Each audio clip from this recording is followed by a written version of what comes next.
How to turn on adaptive power on iPhone. To get started, first of all go ahead and open up the Settings application on your phone. Once you're here, scroll down and tap on Battery. You will then be taken to the Battery Settings page. On this page, you can view your battery percentage, battery health, and manage other battery settings as well. You can also view the battery usage by app below. Scroll down and go to Charging as shown. You can view and change your charge limit over here. You can also choose whether to turn on or off the optimized battery charging. Turn on this option. This means that when the charge limit is set to 100%, it allows iPhone to wait to finish charging past 80% until the time you need to use it.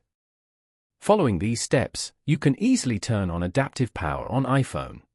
Thank you for watching. Please leave a like if this tutorial helped you, or leave a comment below if you have any questions related to the video.